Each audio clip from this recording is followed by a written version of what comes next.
Hello everyone, class 11th में और stats की प्रॉब्लम आ रही है। एक क्वेरी आई है मेरे पास कि आप प्लीज मैम इसको सॉल्व करके मुझे एक्सप्लेन करो। तो मैं आज क्लास 11th का स्टैट्स का एक क्वेश्चन सॉल्व कर रही हूँ। तो अगर आप लोगों को भी जानना है ये कि कैसे सॉल्व होगा तो आप मुझे फॉलो करें एंड मेरे साथ बने रहे। तो मैं क्लास 11th का स्टैटिस्टिक का 15.2 का सेकेंड क्वेश्चन एक्सप्लेन करूंगी। हेलो गाइस, तो हमें यहाँ पे क्या निकालना है? First and natural numbers. ये हमारा 15.2 का सेकंड क्वेश्चन है। अगर आप लोगों को कोई और भी क्वेरी है तो मैं रिक्वेस्ट करूंगी कि कमेंट में बताएं। इंस्टाग्राम पे भी बता सकते हैं, यूट्यूब के कमेंट में भी, फेसबुक पे देख रहे हैं तो फेसबुक के कमेंट पे मुझे बता सकते हैं। फर्स्ट एंड नेचुरल नंबर निकालना है तो सबसे पहले हमारी बात आती है कि नेचुरल नंबर होते क्या है। तो 1, 2, 3 अप टू n, ये सारे हमारे क्या है? नेचुरल्स नंबर है। तो हमें सबसे पहले इसका मीन निकालना होगा। नॉर्मली आपको मीन का फॉर्मूला तो आता ही होगा। क्या होता है कि sum of all the numbers upon में टोटल नंबर्स। अब बट हम sum of all the numbers कैसे निकालेंगे? बट हमें तो डिफाइन ही नहीं है कि n तक कौन कौन से नंबर्स आ जाते हैं। तो हमारा इस सिचुएशन को सॉल्व करने का एक फॉर्मूला हो जाएगा n प्लस 1 अपॉन में 2, और फिर सम में हम टोटल नंबर ले लेंगे n। अगर हम इसको सॉल्व करते हैं तो क्या आएगा? n प्लस 1, और ये दोनों डिनोमिनेटर में तो ये बन जाएगा 2n, और ये n से n कट गया, आंसर आ गया n प्लस 1 अपॉन में 2। तो ये हमारा मीन आ गया। आई होप आप लोगों ने मीन निकालना तो सीख ही लिया होगा। तो अभी हमने नेचुरल नंबर का सबसे पहले मीन निकाला है। हमें निकालना है फर्स्ट एंड नेचुरल नंबर्स क्या क्या होते हैं। फर्स्ट एंड नेचुरल नंबर्स क्या होते हैं वो निकालने के लिए सबसे पहले हमें मीन निकालना होगा। आई होप आपको मीन क्लियर है। n प्लस 1 अपॉन में 2 आया, कैसे आया? फॉर्मूला लगाकर। पहले यहाँ तक पोस्ट करके एक बार दोबारा देख लीजिए। अगर यहाँ तक क्लियर नहीं है तो मुझे कमेंट में बताइएगा, मैं आपको और एक्सप्लेन कर दूंगी। अगर यहाँ तक क्लियर है तो हम इसको आगे बढ़ाते हैं। अब तो हम इसको आगे बढ़ाने से पहले देख लेंगे हमें निकालना क्या है। फर्स्ट एंड नेचुरल नंबर्स निकालने हैं। नेचुरल नंबर्स क्या होते हैं? n में 1, 2, 3, 4 अप टू n नंबर्स। तो सबसे पहले हमने इसका मीन निकाला m, जो कि क्या आया? n प्लस 1 अपॉन में 2। तो आई गेस आपको यहाँ तक समझ में आ गया हो। अब हमें इसके बाद इसका निकालना है वेरिएंस। वेरिएंस को हम डिनोट करते हैं इस सिंबल से। अब इसका फॉर्मूला क्या होता है?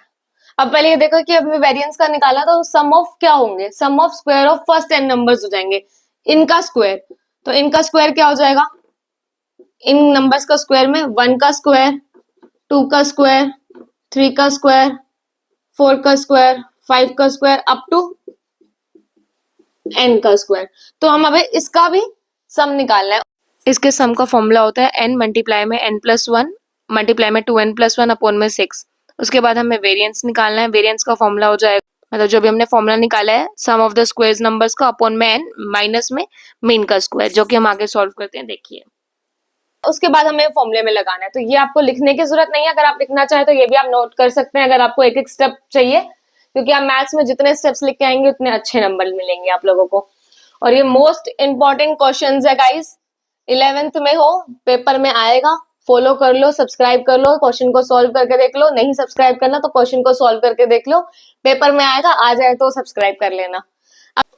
तो गाइस हमें वेरिएंस का फॉर्मूला निकालना था, तो हमने यहाँ पे क्या किया था? n plus 1 2n plus 1 upon में 6, और उसका जो n आया था वो माइनस n प्लस 1 अपॉन में 2 का होल स्क्वायर। ठीक है, अगर हम इसको सॉल्व करें तो ये n से n कट गया, यहाँ पे बचा n प्लस 1 और यहाँ बचा 2n प्लस 1 और नीचे बचा खाली 6। अब यहाँ माइनस करें तो ये n प्लस 1 का होल स्क्वायर अपॉन में 4। अब देखो हमें कॉमन निकालना है, तो ऊपर से क्या कॉमन आ रहा है? कॉमन आ रहा है n प्लस 1 कॉमन आ रहा है। नीचे से क्या कॉमन आ रहा है? 4 और 6 में 2 कॉमन आ रहा है। तो अगर हम यहाँ से इस वाली डिजिट में से n प्लस 1 निकाल लिया तो ये तो हट गया, तो बचा क्या ऊपर? 2n plus 1। अब यहाँ से 6 में से 2 गया बाहर, तो क्या बचा? 3। ऐसे ही n प्लस 1 का स्क्वायर है, एक n प्लस 1 बाहर आ गई तो अंदर क्या बचा? n प्लस 1 एक बारी बचा, स्क्वायर था तो एक बाहर आ चुका है। अब 4 में से 2 बाहर आ गया तो अंदर क्या बचा? 2 बचा। अब अगर हम इसको n प्लस 1 अपॉन में 2 ही लिख दें और अब इस इक्वेशन को हम सोल्व करें तो इसका एलसीएम ले लेंगे, क्या आएगा? 6 आएगा। ठीक है, तो मतलब इसको एलसीएम में 2 और 3 का एलसीएम आया 6, तो मतलब इस पूरी इक्वेशन को ऊपर वाली को न्यूमरेटर को 2 से मल्टीप्लाई करना है। तो 2 2 4 होता है तो ये हो गया 4n, 2 1 2 होता है तो हो गया 2। अब माइनस का साइन है माइनस, और अंदर इसको सॉल्व करना है तो इसको 2 है और यहाँ पर 6 है, तो हम क्या मल्टीप्लाई करेंगे? 3 करेंगे। तो यहाँ पर n को 3 से मल्टीप्लाई किया 3n आया, प्लस इसको मल्टीप्लाई किया 3 से तो 3 आया। अब बाहर माइनस है तो अंदर के साइन क्या हो जाएंगे गाइस, चेंज हो जाएंगे। तो हम इसको सॉल्व करते हैं। 4n plus 2 minus 3n minus 3 upon में 6 और बाहर क्या बचा था, n प्लस 1 अपॉन में 2। अब हमें इसको सॉल्व करना है। अब ये इक्वेशन याद रखेंगे, n प्लस 1 अपॉन में 2 और अब हमें इसे सॉल्व करना है। देखिए 4n है और माइनस 3n है, तो इसको सॉल्व करके क्या आएगा, खाली n आएगा।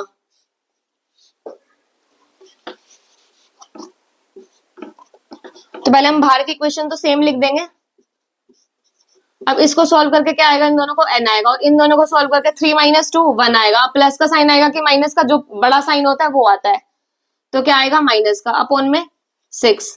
तो हमारा आंसर क्या आया यहाँ पे, n प्लस 1 अपॉन में 2 मल्टीप्लाई, ब्रैकेट है तो मल्टीप्लाई होती है, n माइनस 1 अपॉन में 6। तो अब इन दोनों को सॉल्व करेंगे तो क्या आएगा हमारा आंसर। हम इसको सॉल्व करें तो नीचे तो क्या हो जाएगा, 6 इंटू में 2 12, ऊपर क्या हो जाएगा n प्लस 1 और n माइनस 1। तो a प्लस 1 और a माइनस 1 क्या प्रॉपर्टी आप लोगों को आती है या नहीं आती है, या भूल गई हो, दोबारा बताओ। a प्लस बी की माइनस ए प्लस बी और ए माइनस बी की प्रॉपर्टी मैंने अभी नेक्स्ट लास्ट वीडियो में डाली है, आती है। ए स्क्वायर माइनस बी स्क्वायर, ए प्लस बी ए माइनस बी, इस प्रॉपर्टी को यहाँ यूज कर लो। क्या आ जाएगा, ए स्क्वायर मतलब एन का स्क्वायर माइनस बी स्क्वायर मतलब 1 का स्क्वायर अपॉन में 12, क्या आ जाएगा एन स्क्वायर माइनस 1 अपॉन में 12। गाइस ये आंसर है, चेक कर लो एनसीईआरटी में। अगर ये आंसर ना हो तो कमेंट में बताओ नहीं है, और अगर हो और कोई और क्वेश्चन समझना हो तो मुझे कमेंट में बताना कि कौन सा क्वेश्चन समझना है। मैं नेक्स्ट वीडियो आपके क्वेश्चंस के डाल दूंगी। मैं प्रॉमिस करती हूँ कि अगर आप आज बोलते हो तो विद इन 24 आवर्स में आपकी वीडियो अपलोड हो जाएगी। तो मुझे बताइए कौन से क्वेश्चन में आपको क्या समझ नहीं आ रहा, और अगर इस क्वेश्चन में भी कोई डाउट है तो मुझे कमेंट में जरूर बताइएगा। सब्सक्राइब कर लीजिएगा चैनल को। Thank you.